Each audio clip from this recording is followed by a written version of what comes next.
Welcome to No Bills Fan Podcast. If you don't already, please subscribe to us on iTunes, Stitcher Radio, Google Play, anywhere you find your podcast. Don't forget, NumbBillsFan.com has all of our content.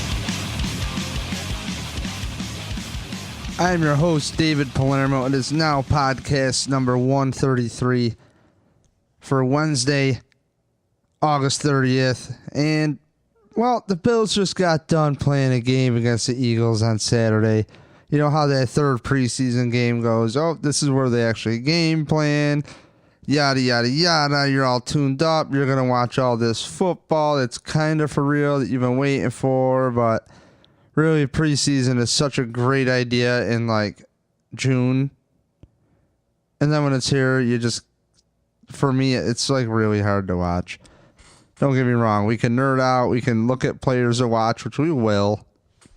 But it's hard for me to judge certain players and schemes when I don't think the Bills' offense is really out there right now. I don't think what Tyrod is really asked to do is what I've been seeing in camp. Really kind of blends in. I think Tyrod does a lot more rollouts in camp. A lot, put on the Broncos with Peyton Manning throwing things like a wounded duck. Take a look at it. So, if I'm the Bills, it is what it is. Work on your stuff offensively. I mean, defense is defense. I always feel like defense is always ahead of the curve because, especially in this Bills defense, it's a lot simpler. You can just see how much the Bills defense is honestly just flocking to the ball. And it's really nice. It's almost like you have a magnet with like metal shards and you drag it and they kind of attract to it. Yeah, that kind of thing. Cool. So, it's anything with the Bills. You cannot write scripts out. I mean, if you can, I think you can, I don't know, maybe remap the stars. Something like that. Let me know how that goes. Let me know if the earth is flat. Whatever. I don't know. The Bills are always just super weird. Super weird. Tyrod Taylor gets, I think, 8 plays. So second series in.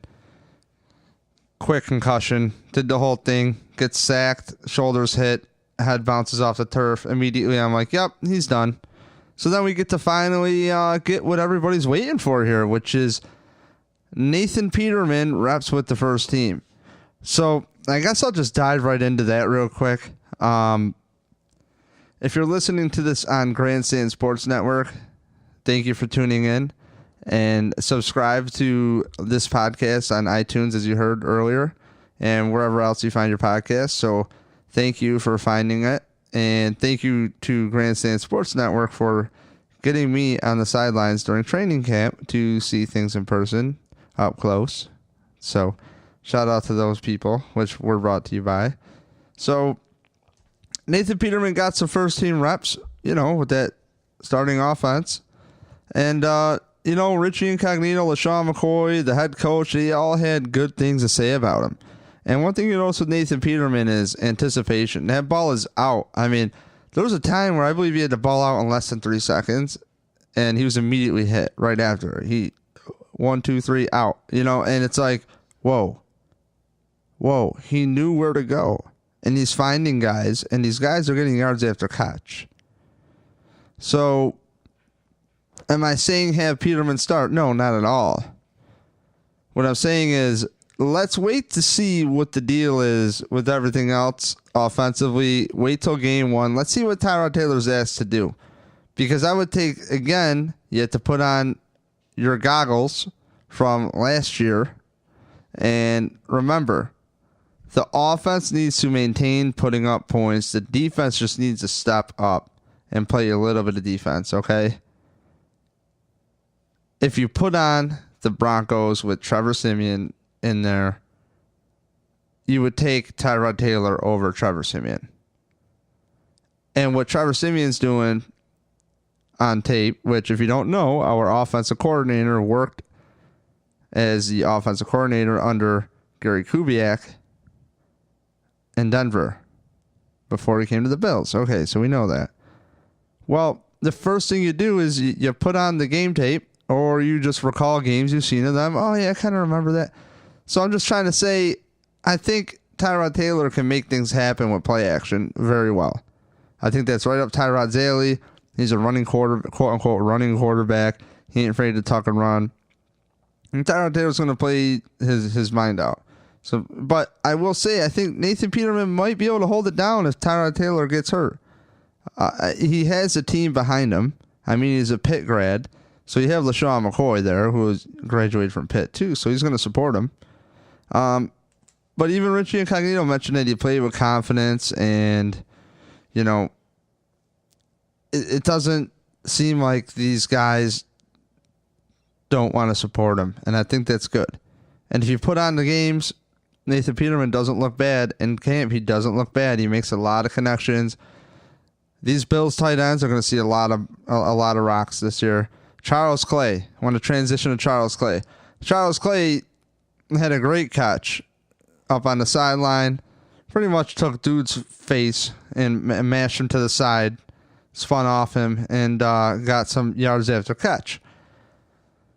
If Charles Clay doesn't have, I would say, 65 catches this year and he's healthy for 16 games, I would be really shocked. I think Charles Clay is a guy that deserves, if you want to play the target game, at least 5 targets a game. Just because he's so big. You're going to have so many mismatches.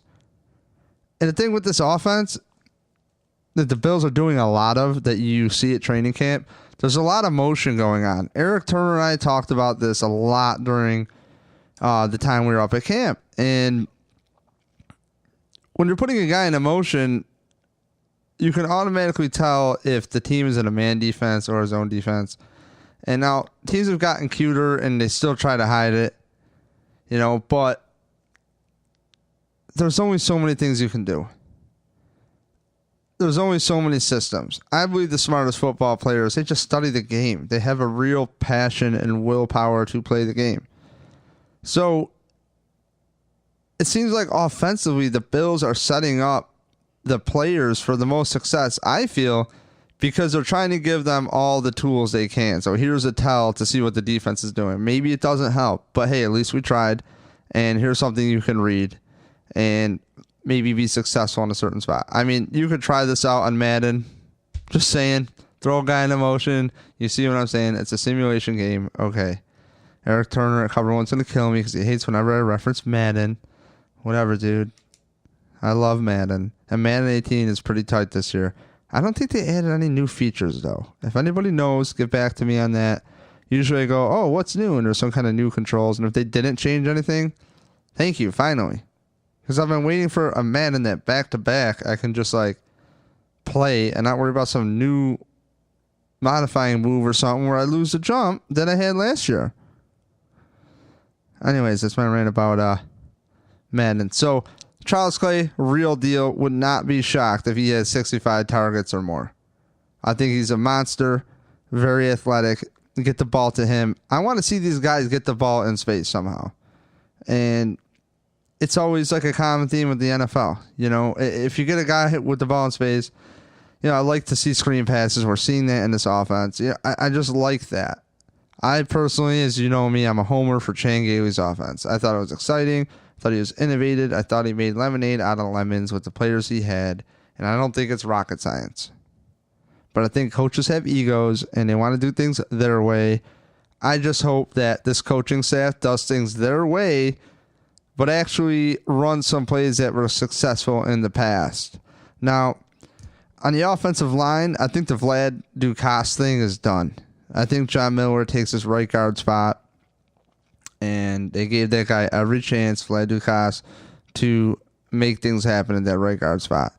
So, not bad news for the Bills. I guess Corey Glenn is looking healthier, et cetera, et cetera. And the rookie took over. Deion Dawkins on the left side. He didn't do bad at all. And that's his natural position, was left tackle. So those are some notes on the offensive line, I guess. Besides that, Eric Wood got a contract extension through 2019, the Buffalo Bills center. Yay. Way to go, Eric. Always a good guy. So another guy I want to talk about real quick, just touch on Marcel Darius. Obviously, you know, he didn't dress for the game. and just another, hey, we're on the same page, disciplinary thing. Now, look, I don't know what happened. I didn't hear anything. I didn't look to find out anything. It's not my business. I'm not going to rag on a player and jump on him. It could be something as simple as late to a meeting, or it could be something as simple as like, what the fuck were you thinking? So it could be one of those two. I did see a video on Twitter from Joe Biscaglia of an animated conversation with Leslie Frazier and Darius. And, Darius looked very polite and calm. And, Leslie had some hand motions going on. And it's kind of how I talk, so I understand. Got to explain some things. And, you read that how you will. It is what it is. Maybe he was late to a meeting. I don't know. I'm not going to speculate. It's just one of those things where I'm not super worried about it. A guy I wanted to watch out for is O'Reilly on the offensive side of the ball. Wide receiver, Brandon O'Reilly. If you're going to watch preseason game 4 and you're listening, or you have already listened to this after preseason game 4, just pay attention to O'Reilly. He's very, very, very, very, very good. I think he's a guy that he seems like when he needs to, he just steps up. He's a guy to watch out for. And I can't really say or not how you would watch this guy in a game, because his first couple games, he really did a nice job. He had 4 receptions each game and a touchdown the second game. And against the Ravens, he only had 1 catch for 18 yards. So he had some things he could clean up, which all good players say. But he's a guy that came in undrafted from Nebraska, and he was a walk-on in Nebraska and has worked his way up. So he's a guy that knows hard work. And honestly, if you're just looking for something to look for on, preseason game 4, watch O'Reilly. He's going to be a good guy to watch. Now, he did have the fumble at the end of the game, and he seems to have taken it pretty hard. But it is what it is. It's football, and I understand there's so much pressure because, hey, you got to show up when your name is called. Hey, you know how that goes. It is what it is, So I'm rooting for him. He's looking good. Obviously, I like to kill shorts. He's looking good at the receiver spot. So, I don't know, pick a player. Sometimes it gets a little hard because a lot of these guys are going to get cut. We're going to have 1 big cut this year, not 2 like we used to have in the past. It's going to be 1 big cut for the Bills. And you might want to keep an eye on some of these guys because they're going to end up on the practice squad. And, at the same time when you're watching these guys, you're not going to have really, I think Nate Peterman might play a little bit in this game. But let's be real. They don't even really have another quarterback with TJ Yates and Tyrod Taylor in concussion protocol. So, you're kind of I guess, in a tough spot here. So the Bills did what they seem to be doing every year, which is add a quarterback named Keith Wenning. And he's 26, 6'3", 225, former 6th-round pick of the Baltimore Ravens in 2014. And he worked with offensive coordinator Rick Dennison, so he knows the system, has a good idea. He's going to step in. So hopefully what you're looking for is this guy can just get rid of the ball on time. That way we can get a proper evaluation of the rest of the team. So I know it's the 4th preseason game, but damn, I wish TJ Yates was healthy. I would love to see more Nathan Peterman. I would really like to see him just get more reps. Because once the season kicks in, man, let's say Peterman's in practice now. He's getting all the reps pretty much until Taylor and TJ Yates are good to go. But I'll be honest, I wouldn't be shocked if they cut TJ Yates. Maybe I'm crazy. But I would like to see Tyrod Taylor and Nate Peterman on the roster, and that's it. I would like to keep another guy that can help somewhere else. I don't think TJ Yates is going anywhere. And he could be maybe one of those guys where you just have him at home. And you just pick him up when you need him. I don't know. Stay in shape or whatever. Like what's there to figure out here? It's a third QB spot, and how many times we see the third QB? Well, I guess if you're a Bills fan, happen to see this a lot. There's a lot of Billsing going on. So, a positive note, too. Just want to mention that Jordan Matthews, he made it very clear that he's confident he'll be back week 1. Unless he somehow gets nailed in the chest, he'll be straight. So, he's saying he can do all the drills. Pick up his interview on BuffaloBills.com. Pretty cool. He's very confident, and I'm stoked. All I'm hearing from all accounts is that Jordan Matthews is a hell of a player. A friend of mine, Clinton, he works at Starbucks right near me. Good kid. I saw him at Bills camp my last day. Last day at Bills camp, I think it was the 13th. So I saw him up at camp, and he's an Eagles fan. He's with a friend of his. And he was talking to me about Jordan Matthews for a long time. And he's really, he's going to miss Jordan Matthews on the Eagles. And from all accounts, this guy is just he's working with Tyrod Taylor all the time off the field. They're in meeting rooms or doing things, So I really like to see that. I know it's simple and, it's what they should be doing, but they don't. Not a lot of these players always do that. It is what you should do. But the fact that Jordan Matthews, when you watch him even on the sidelines, he's not out there, but he's very engaged. And a lot of these players seem very engaged. And I've been to camps where it doesn't seem like they're totally engaged. So maybe I'm just a little bit homerish right now, but I'm stoked to see Jordan Matthews play. It's going to suck learning a new offense, learning it on the fly, but I hope that the Bills can squeak out a couple wins off the bat. You got a very winnable game against the Jets coming up. Okay? Don't turn the ball over. And play some defense. The Bills should win that game. Hands down, should win their home opener. You got the fans there. Let's get some momentum going. But look, one game at a time. I'm not even going to get into details on what they need to do or whatever, because I don't know anything. So don't even come looking at me. If you're listening to this, I'm sorry. You came in a wrong spot if you want good information on what's to come for the Bills, because I don't know. The Bills traded away Reggie Ragland for a 4th-round pick in 2019. So, that doesn't help us now. Us, like I'm on the damn team. You know what I mean? It doesn't help the Bills now. But maybe they can use that pick later on to couple up with somebody, to move up in the draft maybe next year. You know what I mean? Or the following year. You can always, it's equity. They played Reggie Ragland, I believe, 14 snaps on special teams, which is a lot. And he only played, I believe, 3 snaps on defense. So, excuse me. All estimations are, if you can't play special teams very well, or maybe you're showcasing the special teams, I don't know. I don't know what the deal is. But I do find it weird to just get rid of equity. I wish they would have cut Reggie Ragland.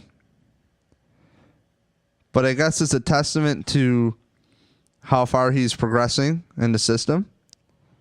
He's a 3-4 guy.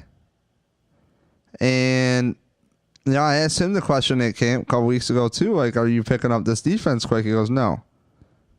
It's been a work in progress. So, Reggie Ragland, good luck to him. And on the Chiefs, you got a good coaching staff there with Andy Reid. So,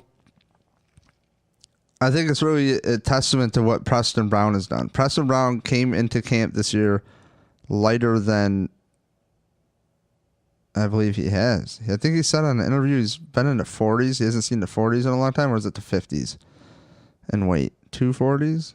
Which, the big thing people want to knock him on is he's slow, but it's he's very instinctive. I've never thought Preston Brown was a total liability in coverage. I've never bought that. Maybe guys who look at the tape, the quote-unquote the tape, can tell me otherwise, but the dude is ranking out really high. Really, really, really high in ratings. And it's Preston Brown is no joke. So I think it's a testament to Preston Brown what's going on, because Reggie Reagan all of a sudden became expendable. And I think one thing you need to worry about is who's behind Preston Brown. So, look, Pro Football Focus gave him an 87.8 grade. And that's the best player on the field for either team on Saturday. That's pretty sweet. 7 tackles, and I think it's a scheme that is very similar to Jim Schwartz, as in when guys open up the playbook, they're like, oh, okay, we like this scheme. That's what Jerry Hughes is saying. So it seems like these guys, all counts, we just get to play fast and be reactive. We're athletic, we're physical. That's what we want to do. And I'm glad to see the Bills really just doing that. Let these guys just play. Let Preston Brown shine. I think he's a smart football player. And I'll say it too. I think they should work on an extension with him now. Because no matter what scheme you put him in, he learns it quick and he adjusts on the fly and he makes it happen. So, even his rookie year.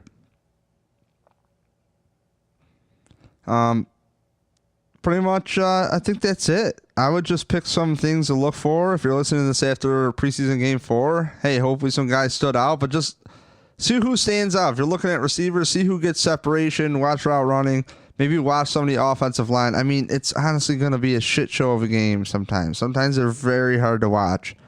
I don't even know if I'm going to sit through this whole thing before Saturday.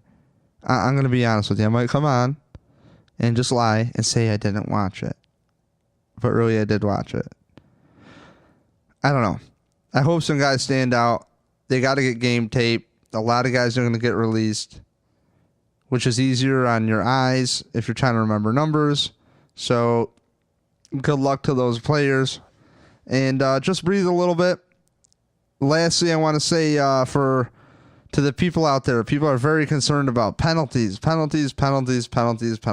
don't care if Rex Ryan is your coach. Don't be going, oh, it's just a Rex team. They just get penalties. It's just what they do. When in fact, in New York, they didn't.